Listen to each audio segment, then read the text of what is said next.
Tes.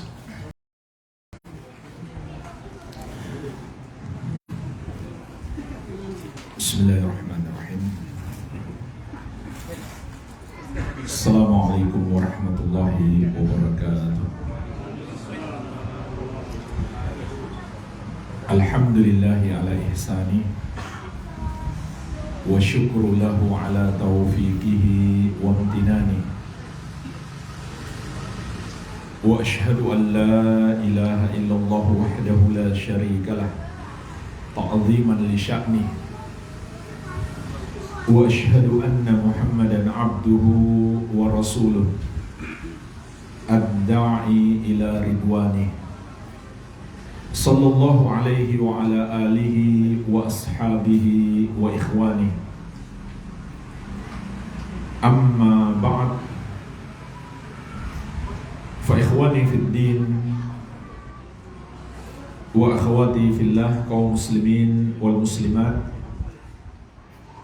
rahimani wa rahimakumullah. Semoga Allah subhanahu wa ta'ala senantiasa mencurahkan rahmatnya kepada kita sekalian.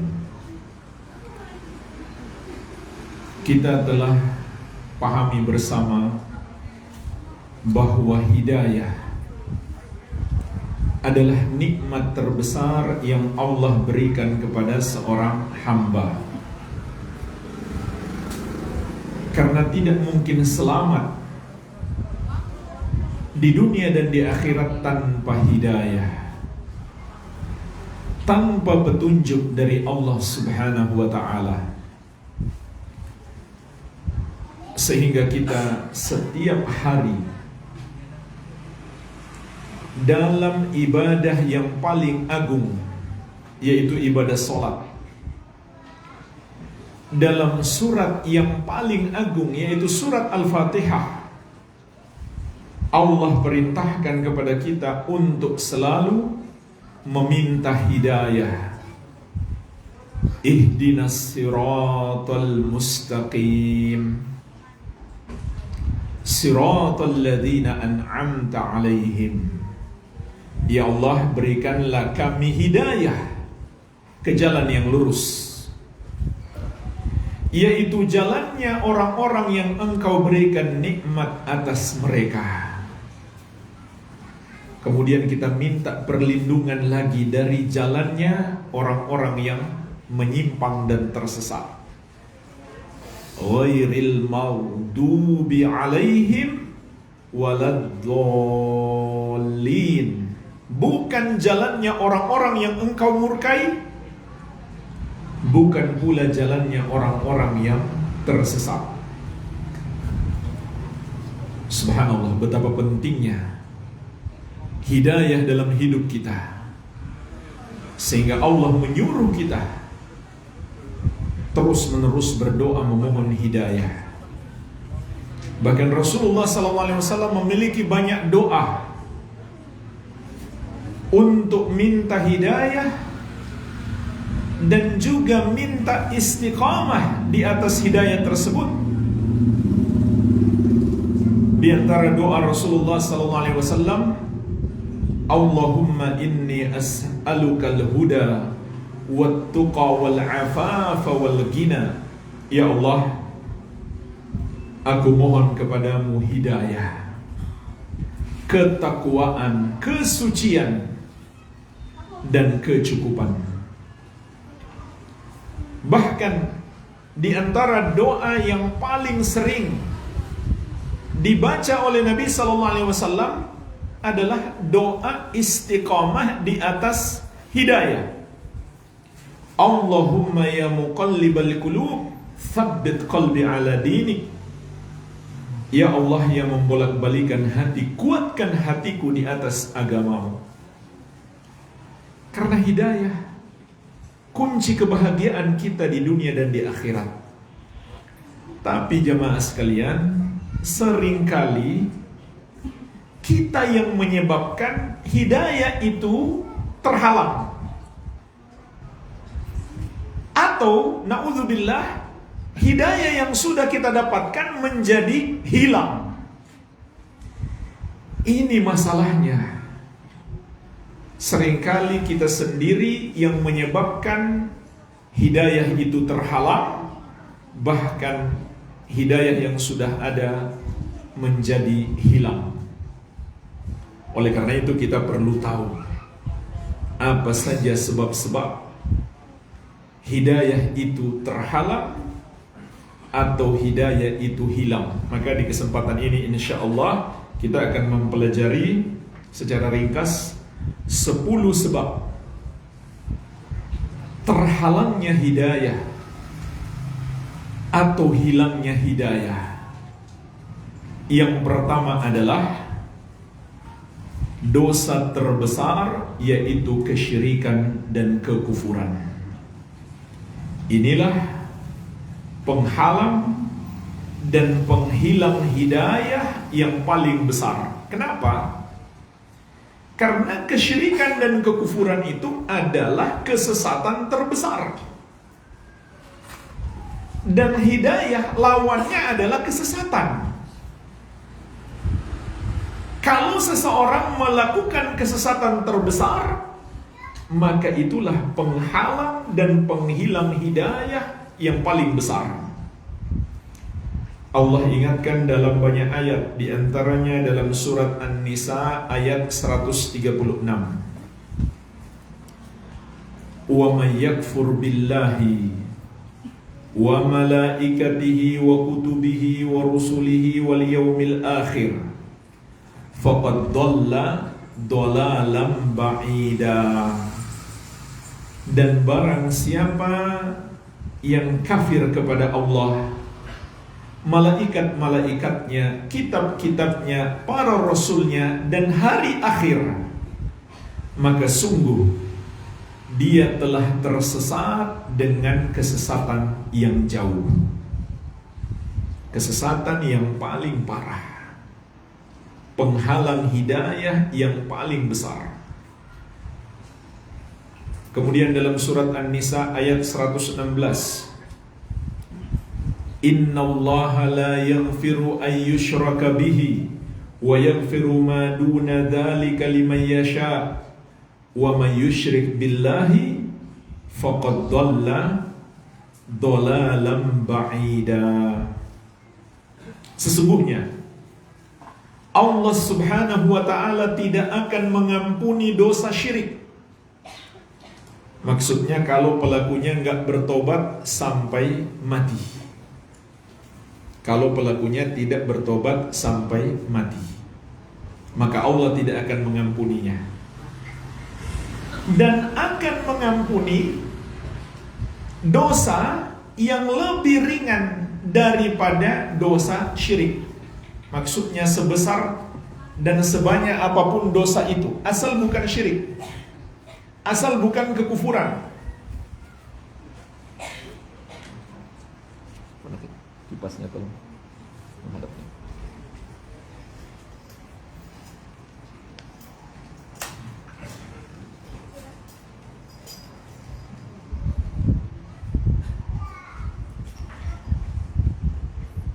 Walaupun pelakunya tidak bertobat, sebesar dan sebanyak apapun dosa itu, asal bukan kesyirikan dan kekafiran, Allah akan ampuni bagi siapa yang Dia kehendaki. Kemudian di akhir ayat Allah tegaskan, wa may yusyrik billahi faqad dhalla dhalalan ba'ida. Dan barang siapa yang mempersekutukan Allah, maka dia telah tersesat dengan kesesatan yang jauh. Artinya, itulah titik yang paling jauh dari hidayah. Kesesatan yang jauh berarti paling jauh dari hidayah. Maka kita pun paham, dosa kesyirikan dan kekufuran itu adalah penghalang terbesar seseorang mendapatkan hidayah. Solusinya bagaimana? dia harus segera meninggalkan dosa itu. Dia harus segera bertobat kepada Allah Subhanahu wa ta'ala. Dan ketahuilah jemaah sekalian, dosa syirik itu tidak ada solusinya kecuali pelakunya bertobat. Gimana caranya dia bertobat? Masuk Islam. Karena dosa kesyirikan dan kekafiran membatalkan keislaman walaupun sebelumnya dia muslim. Tidak ada caranya dia mendapatkan ampunan selain bertobat. Adapun dosa-dosa lain mungkin diampuni walaupun orangnya nggak bertobat. Misalkan dia punya kebaikan yang besar, dia membantu orang kesulitan, atau amalan-amalan besar yang lainnya, termasuk terutama ibadah sholat 5 waktu, berpuasa, berzakat, haji dan umrah. Ini semua amalan penghapus dosa. Tapi dosa syirik nggak bisa dihapus dengan amal ibadah kita. Malah sebaliknya, amal ibadah itu yang terhapus disebabkan dosa syirik. Begitu pula musibah yang menimpa seorang muslim, itu penghapus dosa. Tapi itu nggak berlaku bagi dosa syirik. Sebesar apapun musibah menimpa seseorang, nggak akan terhapus dosa syirik kecuali dia bertobat.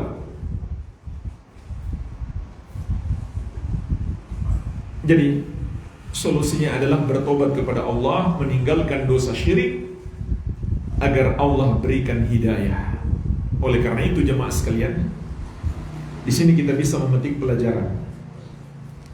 Apabila syirik penghalang hidayah terbesar, maka sebaliknya tauhid adalah kunci hidayah yang terbesar. Sebagaimana juga Allah kabarkan dalam surat Al-An'am ayat 82. Alladzina amanu walam yalbisu imanahum bidzulmin ulaika lahumul amnu wa hum muhtadun. Orang-orang yang beriman dan tidak mencampurkan iman mereka dengan kesyirikan sedikit pun, maka mereka itulah yang akan mendapatkan nikmat keamanan dan nikmat hidayah.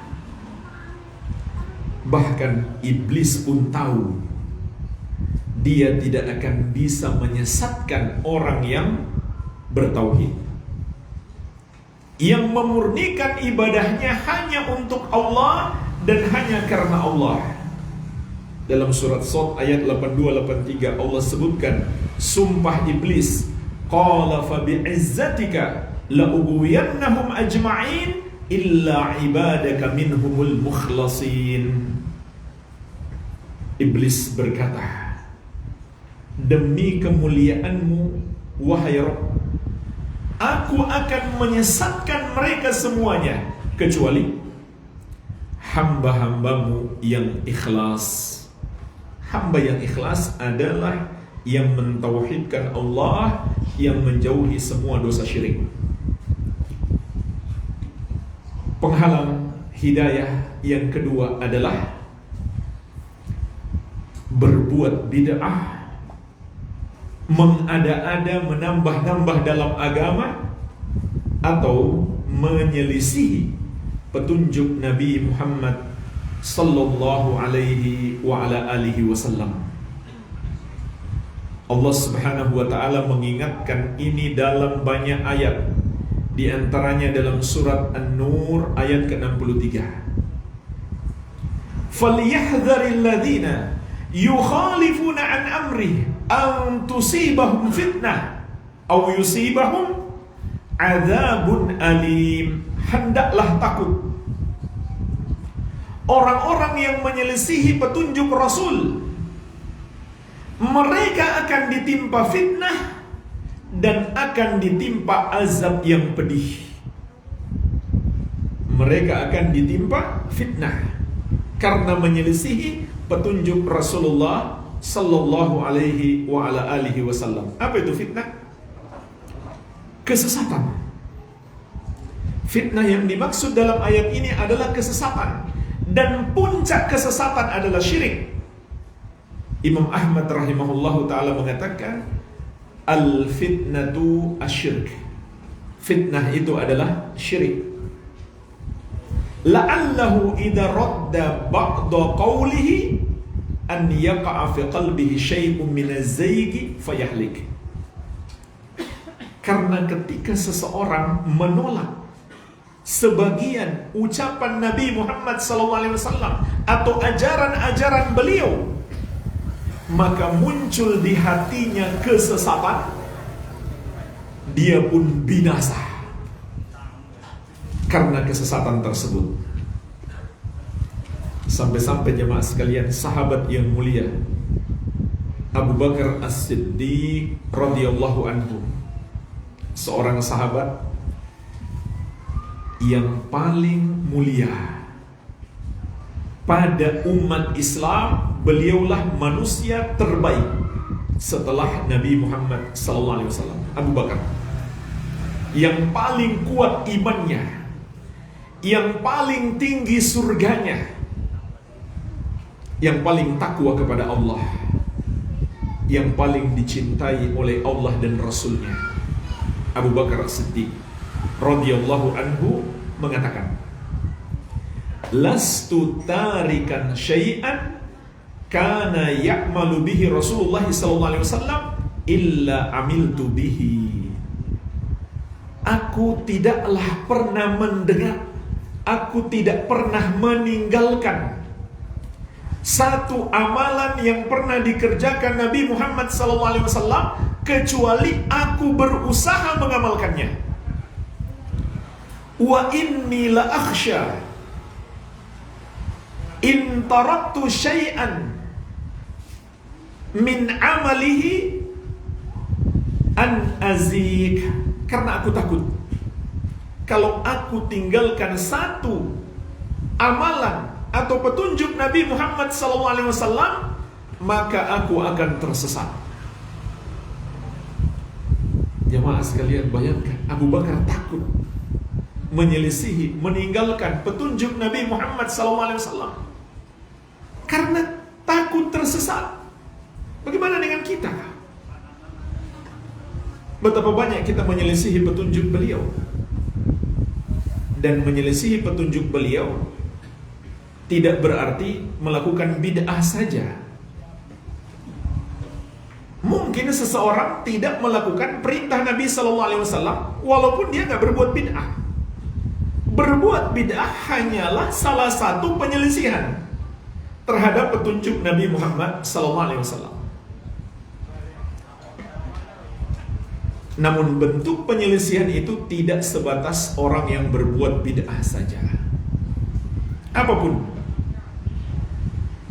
perintah-perintah Nabi Muhammad SAW, kalau kita selisihi, maka surat An-Nur ayat ke-63 mengingatkan kita, itu adalah penyebab kita tersesat. Dan sebaliknya, menaati Rasulullah SAW adalah kunci hidayah. Dalam surat An-Nur ayat ke-54, Allah Subhanahu wa taala berfirman, "Wa in tuti'uhu tahtadu." Kalau kalian menaati Rasul, maka kalian akan mendapatkan hidayah. Salah satu contoh jamaah sekalian, orang yang menyelisihi petunjuk Nabi SAW adalah suka berdebat dalam agama, senang debat. Dan yang paling parah, ajaran Nabi SAW yang sudah jelas, dia masih debat lagi. Maka dalam hadis yang diriwayatkan Imam At-Tirmidzi dari Abu Umamah Al-Bahili radhiyallahu anhu, Rasulullah SAW bersabda, ma dhalla qaumun ba'da hudan kanu alaih illa utul jadal. Tidaklah tersesat satu kaum setelah mereka mendapatkan hidayah kecuali karena mereka suka berdebat. Kemudian Nabi SAW membaca surat Az-Zukhruf ayat 58 tentang kebiasaan orang-orang musyrik. Allah Azza wa Jalla berfirman, ma darabuhu laka illa jadala. Tidaklah yang mereka perumpamakan kepadamu atau katakan kepadamu wahai Muhammad kecuali perdebatan. Karena mereka nggak mau terima kebenaran, maka mereka berdebat. Balhum qaumun khasimun. Bahkan mereka adalah kaum yang suka berbantah-bantahan. Maka jemaah sekalian, dalam sejarah Islam sampai hari ini muncullah sesuatu yang mereka sebut ilmu, tapi hakikatnya bukan ilmu. Salah satu musibah, bala yang besar yang menimpa umat ini, yang menyebabkan banyak orang tersesat, yang disebut dengan ilmu kalam. Kalau antum cuma pernah dengar saja, nggak pernah baca bukunya, bagus. Karena banyak orang tersesat gara-gara ilmu kalam. Intinya suka berdebat. Hal-hal yang seharusnya kita sami'na wa ata'na, tunduk patuh, mereka berdebatkan. Ini contoh penyelisihan terhadap sunnah Nabi SAW. Ilmu kalam. Dan kelompok ahlul kalam itu yang mempelajari dan suka berdebat itu ada 3. Yang paling parah, yang paling sesat disebut Jahmiyah. Golongan yang kedua yang lebih mending lagi disebut Mu'tazilah. Golongan yang ketiga yang lebih mending lagi Asy'ariyah dan Maturidiyah. Ini 3 tingkatan ahlul kalam. Ketika datang ayat dan hadis, bukan sami'na wa ata'na, tapi mereka perdebatkan. Dan mereka mengandalkan akal mereka. Dan ini terjadi setelah masuk filsafat Yunani pada kaum muslimin. Maka banyak umat Islam yang kemudian terpengaruh. Yang intinya adalah lebih mendahulukan akal daripada dalil.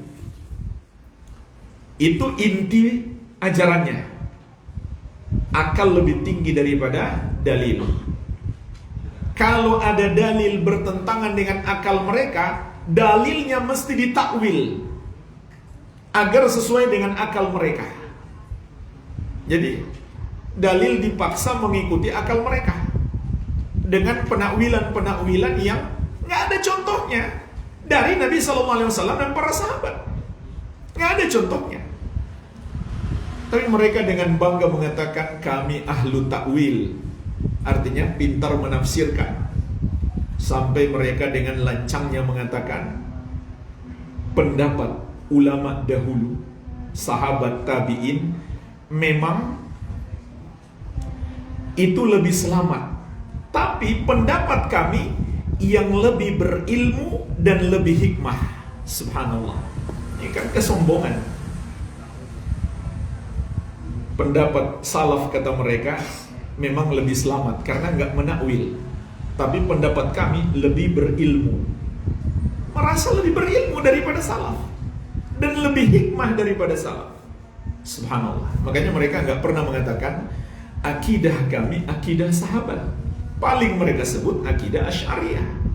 Bukan akidah sahabat Nabi Muhammad sallallahu alaihi wasallam. Bahkan mereka tidak mungkin mengatakan akidah kami akidah Syafi'iyah. Karena nggak sesuai dengan akidah Imam Syafi'i. Akidah Imam Syafi'i adalah akidah salaf, akidah sahabat dan tabi'in. Sementara akidah mereka muncul setelah zamannya Imam Syafi'i. Jadi gak mungkin dikatakan akidah Syafi'iyah.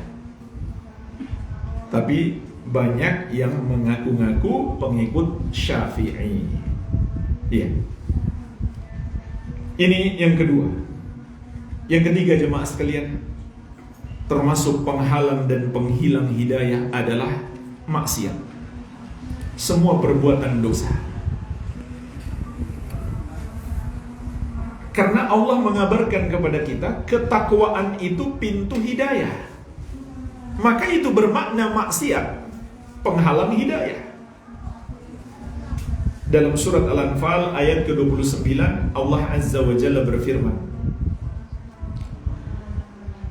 Ya ayyuhalladzina amanu in tattaqullaha yaj'al lakum furqanan. Wahai orang-orang yang beriman, kalau kamu bertakwa kepada Allah, maka Allah akan berikan kepadamu furqan. Furqan itu artinya ilmu, hidayah, untuk membedakan mana yang benar dan mana yang salah, mana yang bermanfaat dan mana yang berbahaya. Juga firman Allah Subhanahu wa taala, wattaqullah wa yu'allimukumullah. Dan bertakwalah kepada Allah, maka Allah akan mengajarimu. Allah akan bukakan untukmu pintu-pintu ilmu.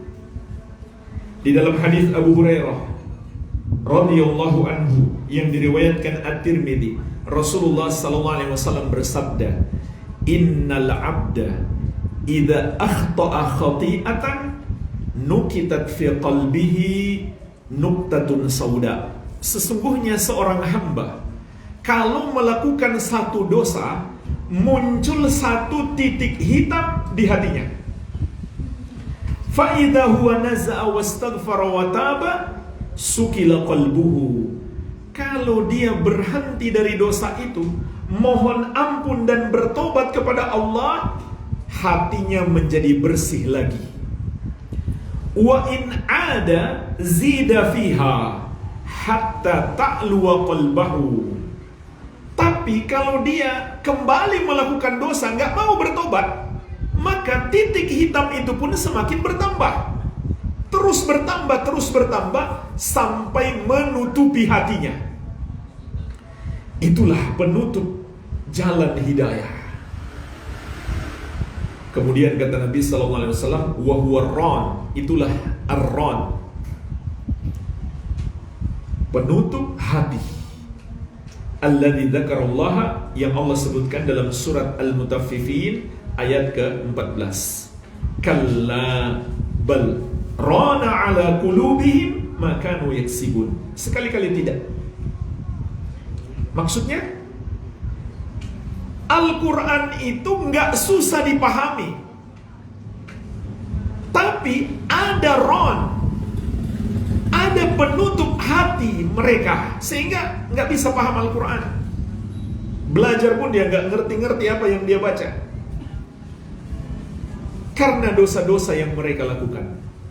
Jadi maksiat itu penghalang hidayah, apalagi kalau hati sudah tertutupi dengan maksiat. Oleh karena itu, solusinya adalah bertobat kepada Allah Subhanahu wa ta'ala.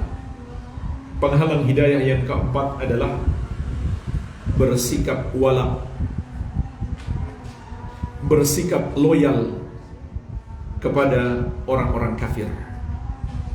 Sebagaimana Allah ingatkan dalam surat Al-Maidah ayat ke-51, Ya ayyuhalladzina amanu la tattakhidul yahuda wan nasara awliya'a ba'duhum awliya'u ba'd wa man yatawallahum minkum fa innahu minhum innallaha la yahdil qaumadz zalimin. Wahai orang-orang yang beriman, janganlah kalian menjadikan Yahudi dan Nasrani sebagai wali-wali kalian. Apa artinya wali?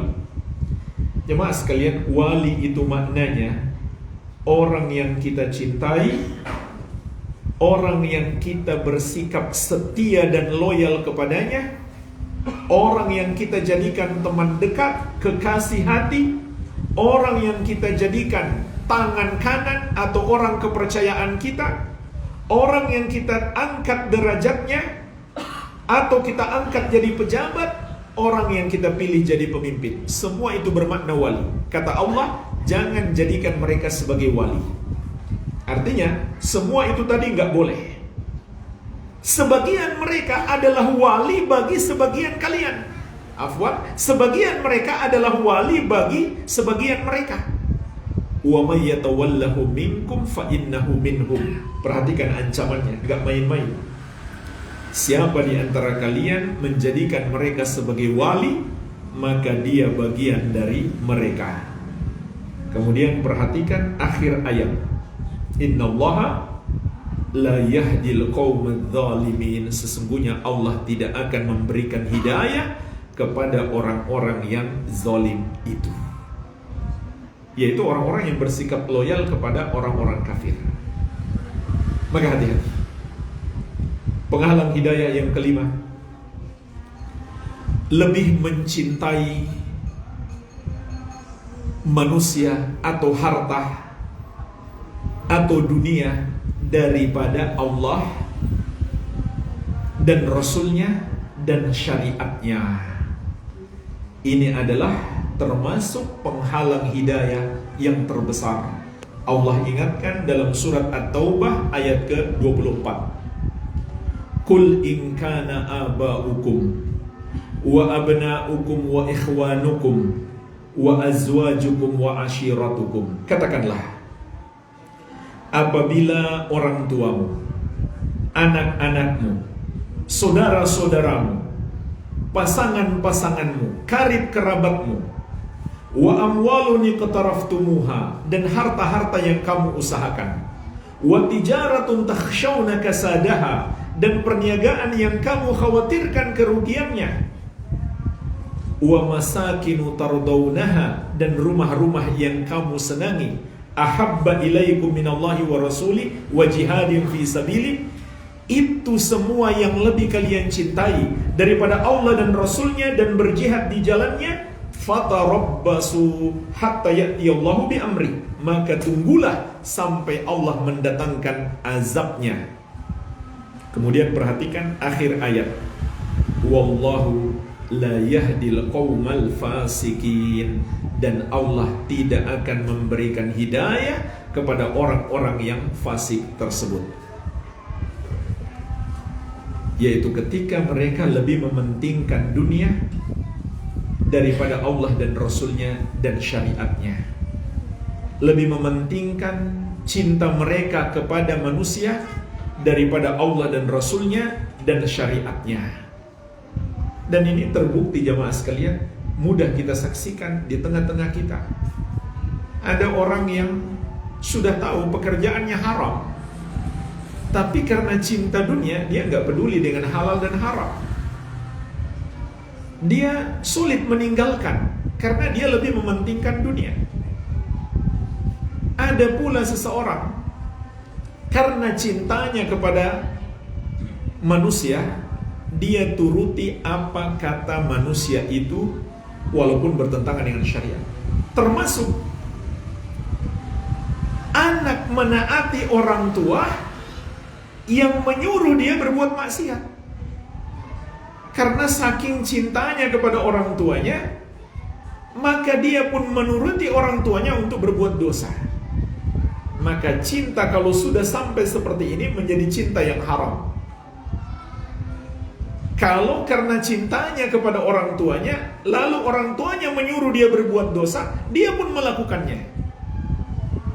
Kalau dia lebih mencintai Allah dan Rasulnya dan syariatnya, maka dia tidak akan mau menuruti orang tuanya sekalipun atau pasangannya yang menyuruh dia berbuat maksiat. Karena Allah lebih dia cintai, Nabi Muhammad SAW lebih dia cintai, syariatnya lebih dia cintai, maka mendahulukan cinta kepada makhluk atau kepada dunia termasuk penghalang hidayah. Yang keenam, termasuk penghalang hidayah terbesar dan sangat berbahaya adalah nggak mau belajar, tidak mau menuntut ilmu. Ini bahaya besar. Karena ilmu adalah kunci hidayah. Nggak bisa seseorang dapat hidayah tanpa belajar tentang hidayah itu. Gimana caranya dia dapat hidayah sementara dia nggak tahu mana jalan hidayah? Itulah sebabnya Nabi SAW mengatakan, man salaka tariqan yaltamisu fihi ilman sahalallahu lahu bihi tariqan ilal jannah. Barang siapa menempuh satu jalan untuk belajar ilmu agama, maka Allah akan mudahkan baginya jalan masuk surga. Karena dengan dia belajar ilmu agama, terlihat di hadapannya ini jalan hidayah. Bahkan juga terlihat di hadapannya itu jalan kesesatan. Ikuti jalan hidayah, jauhi jalan kesesatan.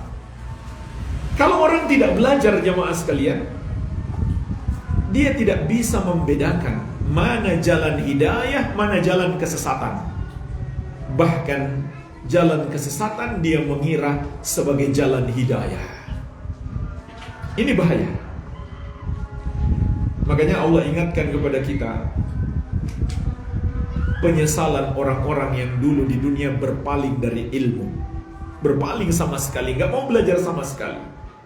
Dalam surat Toha ayat 124 sampai 126, wa man a'rada an dzikri fa inna lahu ma'isyatan donka.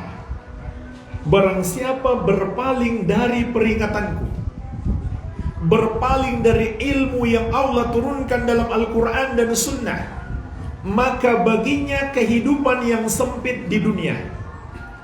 Arti kehidupan yang sempit mencakup dua makna. Yang pertama, di dunia dia tersesat. Yang kedua, kuburnya disempitkan. Wa nahsyuruhu yaumal qiyamati a'ma. Dan kelak di hari kiamat kami akan bangkitkan dia dalam keadaan buta. Qala rabbi lima hasyartani a'ma wa qad kuntu basira. Dia pun bertanya, wahai Rabbku, mengapa engkau bangkitkan aku dalam keadaan buta, padahal dulu aku bisa melihat?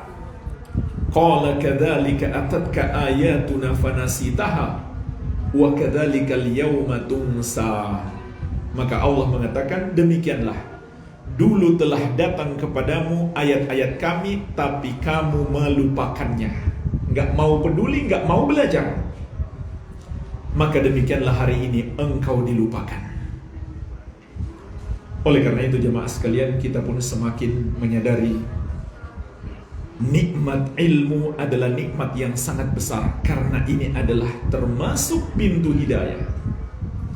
Nikmat majelis ilmu, Allah gerakkan kaki kita untuk datang kepadanya, adalah nikmat yang besar.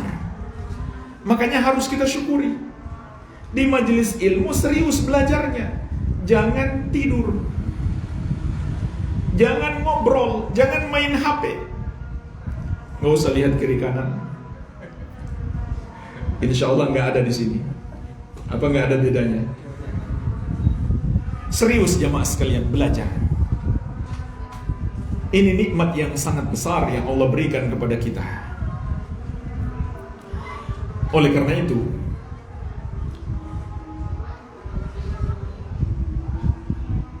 di antara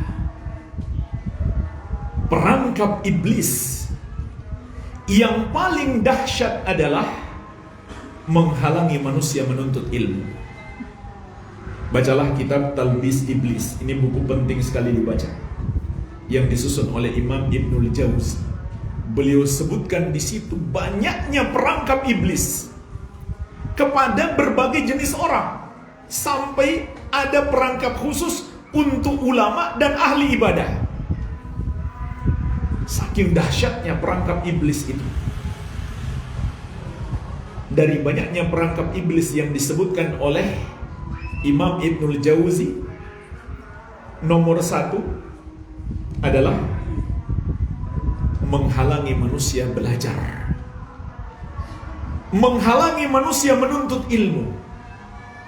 Kata beliau, "I'lam anna awwala talbis iblis 'ala nasi sadduhum 'anil ilm." Ketahuilah, perangkap iblis yang pertama atas manusia adalah menghalangi mereka menuntut ilmu, menghalangi mereka belajar, menjauhkan mereka dari orang-orang yang berilmu. Orang-orang berilmu dijelek-jelekan, dicari-cari kesalahannya, ada salah kata dipolisikan, dipidanakan, nama baiknya dihancurkan sehancur-hancurnya. Sampai ada majelis sudah dibuat, mereka datang membubarkan. Ini usaha-usaha iblis untuk menghalangi manusia dari ilmu. Jangan mau kita menjadi pembantu iblis. Kenapa jemaah sekalian? Kata Ibnul Jauzi, li'annal ilma nurun. Karena ilmu itu adalah cahaya hidayah. Fa'idha atfa'a masabihahum khattabahum fi dhulami kaifa sya'a.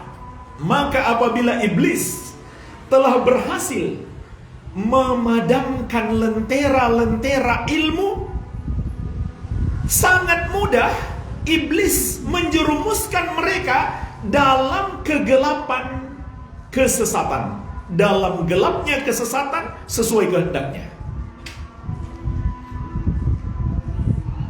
Jalan yang begitu gelap ini kita nggak punya cahaya, nggak punya ilmu, ya mudah sekali. Tinggal didorong sedikit masuk jurang, masuk ke lubang-lubang di jalanan. Itulah perumpamaannya jemaah sekalian. Oleh karena itu, Imam Ibnul Qayyim rahimahullahu ta'ala juga mengatakan, nuwabu iblis fil ardi wahumul ladhina yuthabbituna an-nasa an talabil ilmi wat tafaqquh fid din. Wakil-wakil iblis di muka bumi, mereka itulah yang menghalang-halangi manusia menuntut ilmu dan berusaha memahami agama. Fahaula'i adarru alaihim min syayatinil jin. Maka mereka itu sebenarnya lebih berbahaya kepada manusia daripada setan-setan jin. Setan-setan jin itu dia hanya bisa yuwaswisu fi sudurin nas. Kata Ibnul Qayyim, orang yang menghalang-halangi manusia belajar ilmu agama lebih berbahaya daripada setan-setan jin. Kata beliau, mereka adalah wakil-wakil iblis di muka bumi. Fa innahum yahuluna bainal qulubi wa baina hudallahi wa tariqihi. Karena mereka memalingkan hati-hati manusia dari hidayah Allah dan jalannya, jalan kebenaran. Jadi jemaah sekalian, semangatlah dalam menuntut ilmu. Walhamdulillah, zaman sekarang Allah mudahkan kita. Nggak bisa hadir di majelis ilmu, kita bisa belajar online. Maka manfaatkan. Penghalang hidayah yang ketujuh adalah kesombongan dan takut hilang jabatan. Kesombongan adalah penghalang iblis mendapatkan hidayah. Dalam surat Al-Baqarah ayat ke-34, Allah Azza wa Jalla berfirman, wa idh qulna lil malaikati isjudu li adama fasajadu illa iblisa aba wastakbar wa kana minal kafirin. Dan ingatlah ketika kami berkata kepada para malaikat, bersujudlah kalian kepada Adam. Para malaikat pun bersujud kecuali iblis. Dia enggan dan dia menyombongkan diri, maka dia termasuk orang-orang yang kafir. Adzan dulu. Baik, tafadhol. Insyaallah kita lanjutkan setelah adzan.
Baik, kita lanjutkan.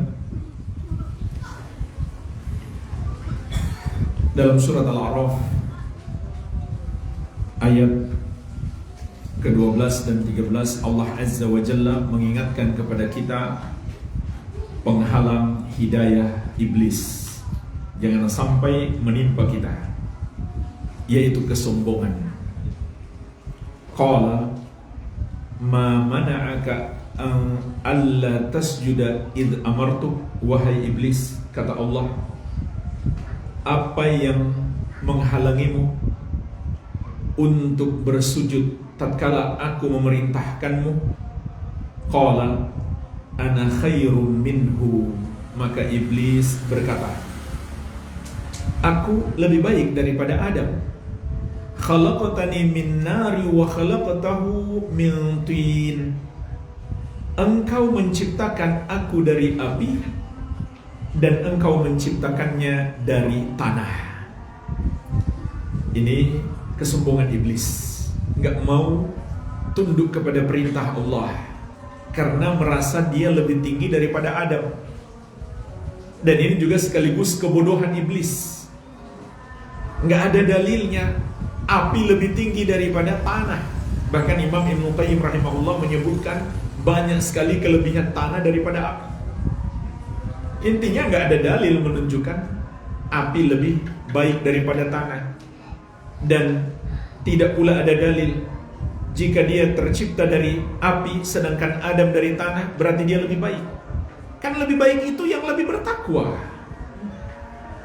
bukan dari apa dia diciptakan. Maka kata Allah, qala fahbit minha fama yakunu laka an tatakabbara fiha fakhruj innaka minas sagirin. Kata Allah, keluarlah engkau dari surga. Tidak pantas bagimu untuk menyombongkan diri padanya. Di dalam surga itu, keluarlah, sesungguhnya engkau termasuk makhluk yang hina. Gara-gara kesombongan menjadi makhluk yang hina. Maka hati-hati jemaah sekalian, termasuk kita menganggap orang yang menasihati kita lebih rendah daripada kita, karena kita merasa kita sudah lebih lama belajar daripada dia, kita lebih berilmu, padahal yang dia katakan benar. Cuma karena kita merasa lebih baik daripada dia, kita pun menolak kebenaran itu. Begitu pula jemaah sekalian, jabatan. Orang yang merasa tinggi dengan jabatannya, ini juga termasuk penghalang hidayah yang menimpa Fir'aun dan para pejabatnya. Allah sebutkan di surat Al-Mu'minun, faqalu, mereka berkata, yaitu Fir'aun dan para pejabatnya, anu'minu libasyaraini mithlina wa qaumuhuma lana abidun. Dalam surat Al-Mu'minun ayat ke-47. Mereka mengatakan, kata Allah, apakah kami harus beriman kepada dua manusia, yaitu Musa dan Harun, yang sama dengan kita, bahkan kaum mereka itu adalah budak-budak kami. Jadi mereka takut kalau mereka beriman kepada Musa dan Harun, maka mereka menjadi selevel dengan orang-orang yang beriman. Padahal orang-orang yang beriman ketika itu adalah mereka anggap sebagai budak-budak mereka. Maka mereka pun takut kehilangan jabatan. Dan berapa banyak orang hari ini yang sudah hidup enak, berada di tempat basah, punya jabatan, punya segala fasilitas, padahal dia tahu pekerjaannya haram. Tapi jabatan lebih dia pentingkan. Hidup enak di dunia lebih dia utamakan. Dia takut kehilangan segala fasilitas sebagai seorang pejabat. Bertahan di situ dan selamat dari berbagai macam perbuatan-perbuatan dosa, dia tidak mampu. Tapi dia tidak mau juga meninggalkan jabatannya. Penghalang hidayah yang ke-8, takut kepada makhluk. Termasuk penghalang hidayah yang banyak menimpa manusia adalah takut celaan orang, takut dimusuhi oleh orang, atau sebaliknya mencari keridhaan manusia. Maka mereka pun melakukan apa yang diinginkan oleh manusia supaya nggak dibully, supaya nggak diboikot, nggak dikucilkan dalam pergaulan, supaya nggak dimusuhi. Maka jemaah sekalian, ini termasuk cara setan menyesatkan manusia. Allah ingatkan dalam surat Ali Imran ayat 175. Innama dzalikumus syaitan yukhawwifu awliya'ahu fala takhafuhum wa khafuni in kuntum mu'minin. Itu hanyalah setan yang mempertakuti kalian dengan wali-walinya. Apa makna ayat ini jemaah sekalian? setan memanfaatkan teman-temannya, wali-walinya dari kalangan manusia untuk menakut-nakuti orang yang beriman dengan intimidasi, dengan bulian, cacian, sampai tindakan-tindakan fisik, agar orang beriman itu meninggalkan kebenaran atau agar manusia lari dari kebenaran. Maka Allah mengingatkan kita, fala takhafuhum, maka jangan kamu takut kepada mereka. Wa khafuni in kuntum mu'minin, dan takutlah kepadaku kalau kamu benar-benar beriman. Jemaah sekalian, seisi dunia ini memusuhi kita, kalau Allah membela kita, nggak ada bahayanya. Sebaliknya, walaupun seisi dunia ridho kepada kita, tapi Allah murka kepada kita, niscaya mereka tidak akan sanggup membela kita. Jadi jangan malah demi mencari keridhaan manusia kita membuat Allah murka. Rasulullah SAW juga mengingatkan, man ardan nasa bisakhatillah wakalahu Allahu ilan nas. Barang siapa mencari keridhaan manusia dengan membuat Allah murka, maka Allah akan biarkan dia kepada manusia. Allah tidak akan menolongnya. Hati-hati. Jadi ini sangat berbahaya. Karena takut kepada manusia, takut dicaci, takut dicela, kita pun meninggalkan kebenaran. Kita nggak mau mengamalkan yang benar, dan kita mau diajak melakukan dosa. Nggak enak, nanti dibilang nggak sosial, nanti dibilang nggak gaul, nanti dibilang eksklusif, dan seterusnya. Nggak enak, nanti dicap Wahabi, nanti disebut radikal intoleran. Maka kita pun meninggalkan yang benar dan melakukan yang salah. Na'udzubillah. Jadi nggak usah pedulikan dengan apa yang diucapkan manusia kepada kita, karena kita hidup ini mencari keridhaan Allah, bukan mencari keridhaan manusia. Dan mereka semuanya tidak akan bisa membela kita dari azab Allah Subhanahu wa ta'ala. Penghalang hidayah yang ke-9, lebih mengutamakan tradisi, budaya, dan ajaran nenek moyang daripada ajaran Allah dan Rasulnya. Dan ini menimpa banyak umat-umat terdahulu sampai hari ini. Demi mempertahankan budaya, demi mewariskan tradisi nenek moyang, mereka berani menolak ajaran-ajaran Allah.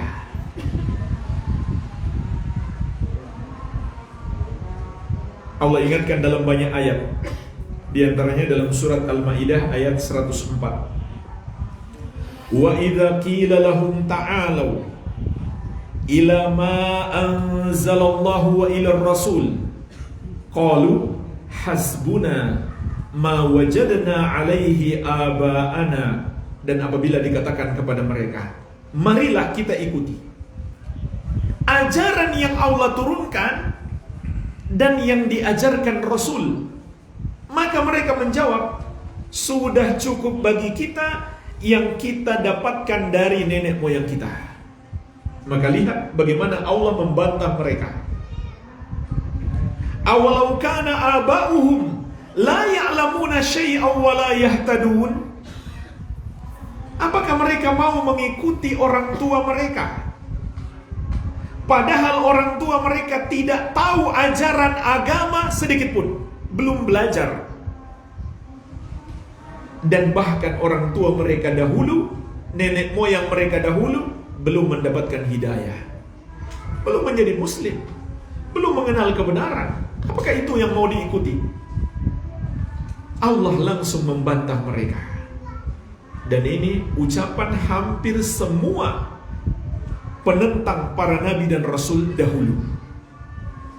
Kaum Nabi Ibrahim, kaum Nabi Nuh, Nabi Lut, Nabi Hud, sampai Nabi Muhammad SAW menentang para nabi dengan alasan Ajaran yang dibawa oleh para nabi tidak sesuai dengan kearifan lokal. Kearifan lokal menurut mereka, padahal nggak arif. Apanya yang arif kalau bertentangan dengan ajaran Allah, bahkan syirik? Kalau dia sesuai dengan ajaran yang Allah turunkan, baru pantas disebut kearifan. Makanya jemaah sekalian, perlu dipahami juga, Islam tidak anti budaya, Islam tidak anti tradisi, tapi Islam memberikan bimbingan kepada kita. Mana budaya baik, mana tradisi benar yang harus dipertahankan, dan mana yang sudah tidak layak dipertahankan. Agama memberikan bimbingan kepada kita. Bukankah penemu-penemu budaya dan tradisi itu manusia juga, yang bisa benar bisa salah? Jangan seakan-akan kita meyakini mereka pasti benar, gak mungkin salah. Yang menentang tradisi dan budaya, itulah yang salah. Kalau begitu mereka sudah sama dengan Allah dan Rasulnya dong. Na'udzubillah.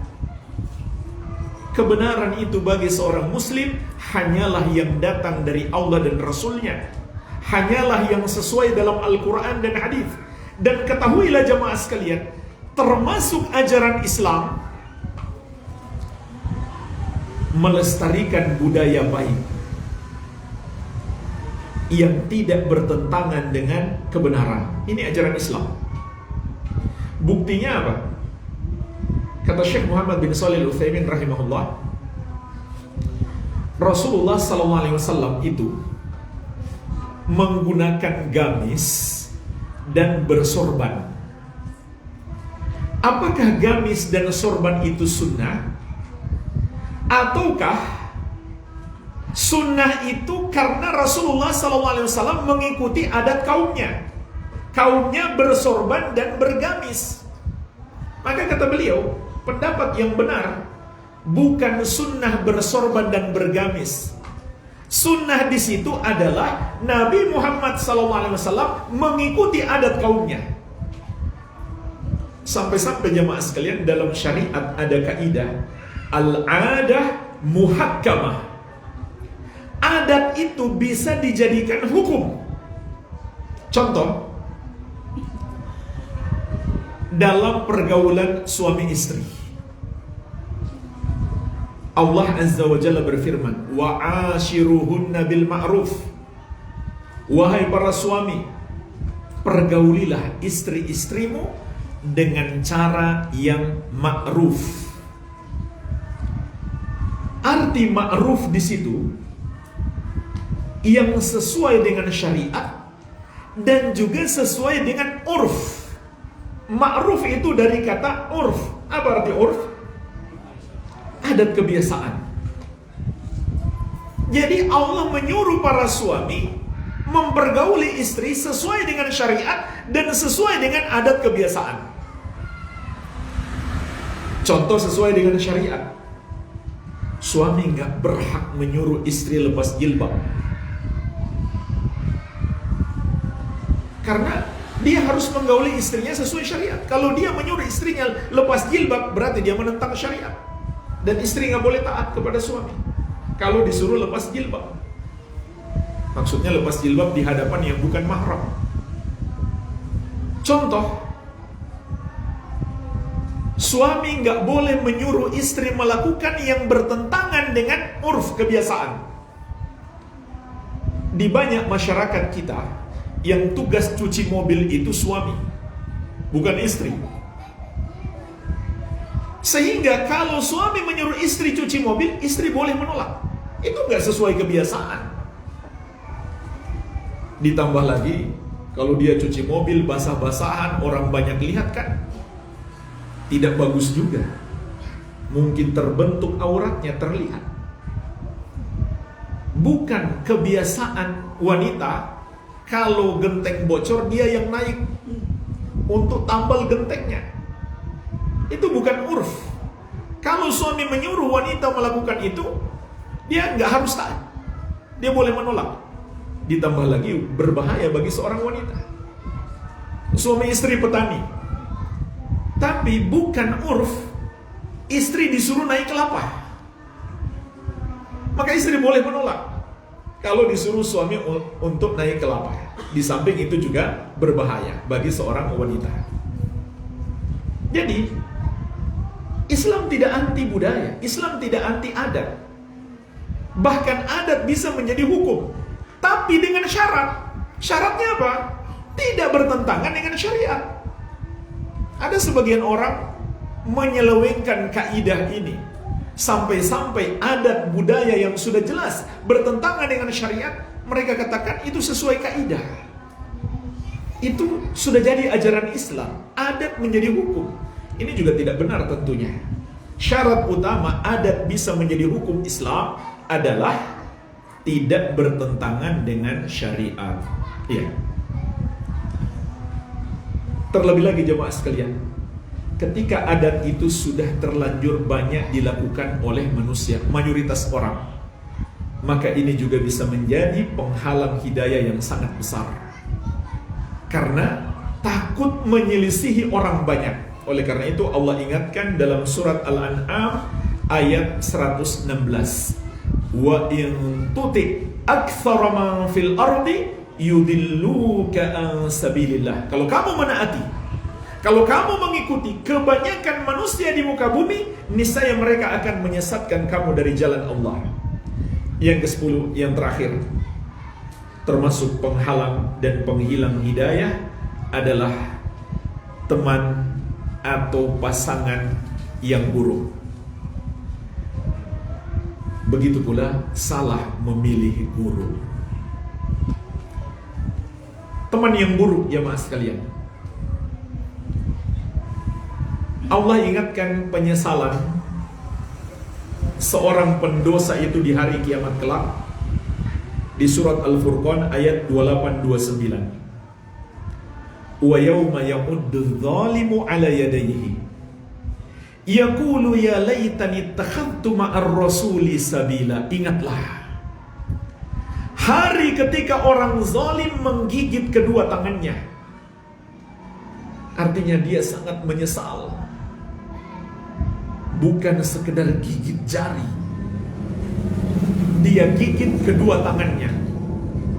Seraya dia berkata, aduhai, andai dulu aku mengikuti jalan Rasul.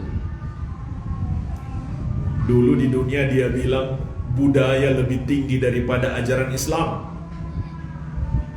Adat istiadat harus dilestarikan walaupun bertentangan dengan ajaran Islam. Di akhirat dia baru menyesal. Tidak ada yang menyesal karena dulu tidak mengikuti adat istiadat dan budaya. Tidak ada. Yang menyesal itu hanya satu. Kenapa dulu nggak mengikuti ajaran Islam? Kenapa dulu nggak mengikuti jalan Rasulullah Sallallahu Alaihi Wasallam? Baca ayat ini, surat Al-Furqan ayat ke-28.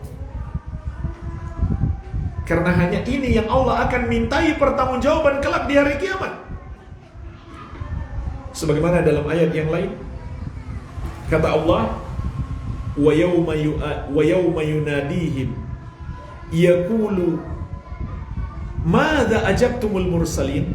Ingatlah hari ketika Allah memanggil seluruh manusia seraya berfirman, apa jawaban kalian, apa sikap kalian dengan ajaran para rasul? Kalian amalkan tidak? Allah nggak akan minta pertanggungjawaban kepada kita.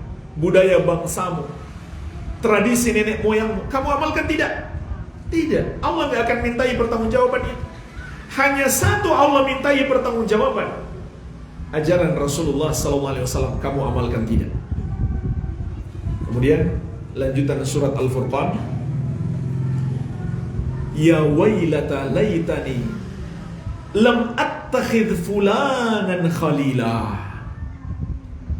Celakalah aku, andai dulu aku tidak menjadikan fulan sebagai teman baik. Laqad adallani 'ani dzikri ba'da idh ja'ani, karena sungguh dia telah menyesatkan aku dari kebenaran setelah kebenaran itu datang kepadaku. Tersesat gara-gara teman. Hati-hati. Wa kana syaitanu lil insani khadula, dan setan itu memang penipu manusia. Kadang-kadang jemaah sekalian terlihat seperti teman padahal setan. Kenapa? Suka ngajak-ngajakin kita berbuat dosa atau menghalang-halangi kita mengikuti kebenaran. Tapi jangan dipanggil setan, namun dinasihati dengan baik. Dalam hadis yang diriwayatkan Abu Dawud dan Tirmidzi dari Abu Hurairah radhiyallahu anhu, Rasulullah sallallahu alaihi wasallam bersabda, "Al-mar'u 'ala dini khalili, falyanzur ahadukum man yukhalil." Seseorang itu tergantung sahabat dekatnya. Maka hendaklah kalian, setiap kalian memilih siapa yang akan dia jadikan sahabat dekat. Ini sekedar sahabat dekat. Bagaimana lagi kalau pasangan hidup, suami atau istri? Tentu lebih berbahaya lagi. Dan yang lebih berbahaya lagi, orang sesat, tidak berjalan di atas sunnah, tidak mengikuti manhaj Nabi SAW dan para sahabat, kita jadikan dia sebagai guru. Ini sangat berbahaya dan dilarang dalam syariat. Ini termasuk sebab terbesar manusia terhalang mendapatkan hidayah. Terakhir jemaah sekalian, dalil larangan menjadikan sebagai guru orang yang menyimpang, walaupun dia banyak hafal Quran, walaupun dia banyak hafal hadis. Sangat banyak dalilnya, di antaranya surat Ali Imran ayat ke-7. Allah Azza wa Jalla mengingatkan, فَأَمَّا الَّذِينَ فِي قُلُوبِهِمْ زَيْغٌ, maka orang-orang yang di hati mereka ada penyakit kesesatan, فَيَتَّبِعُونَ مَا تَشَابَهَ مِنْهُمْ ابْتِغَاءَ الْفِتْنَةِ, mereka akan mencari-cari, mengikuti dalil-dalil yang mutasyabih, yang belum jelas, yang masih bisa dibawa ke kiri dan ke kanan untuk ibtigha' al-fitnah, memunculkan fitnah, wa ibtigha' ta'wili, dan membuat-buat penakwilan tidak seperti pemahaman salaf. Jadi dia menyesatkan orang dengan dalil. Ini maksud ayat Ali Imran ke-7. Cuma dalilnya diselewengkan, tidak sesuai pemahaman salaf. Makanya nggak semua orang menyampaikan dalil pasti benar, apalagi nggak punya dalil sama sekali. Dia punya dalil pun belum tentu benar. Jaminan kebenaran itu kalau dia memahami dalil sesuai pemahaman para sahabat, itu jaminan kebenaran, bukan sekedar dia hafal dalilnya.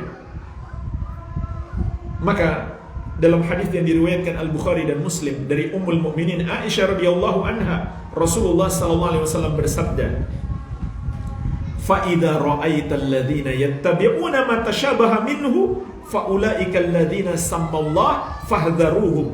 Kalau kamu lihat orang-orang yang menggunakan dalil-dalil yang mutasyabih, dalil-dalil yang masih bisa dibawa ke kiri dan ke kanan sesuai mau mereka, tidak mengikuti pemahaman salaf, maka mereka itulah yang Allah ingatkan dalam ayat ini, yaitu dalam surat Ali Imran ayat ke-7.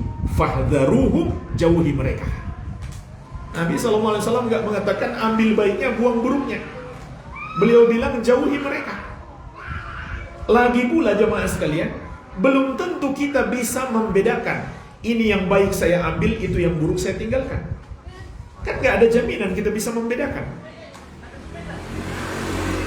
Oleh karena itu, para ulama salaf dahulu melarang kita untuk belajar kepada orang yang mengikuti selain jalan ahli sunnati wal jamaah. Walhamdulillah, inilah pembahasan singkat 10 penghalang dan penghilang hidayah. Semoga Allah Azza wa Jalla senantiasa menjaga kita dari kesesatan.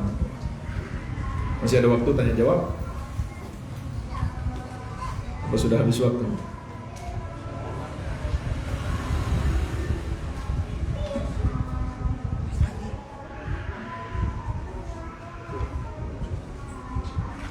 Cukup, baik. Semoga bermanfaat. Lebih dan kurangnya saya mohon maaf. Wabillahi taufiq. Subhanakallahumma wa bihamdik, asyhadu an la ilaha illa anta, astaghfiruka wa atubu ilaik. Wa sallallahu ala nabiyyina Muhammadin wa alihi wasallam. Walhamdulillahirabbil alamin. Wassalamualaikum warahmatullahi wabarakatuh.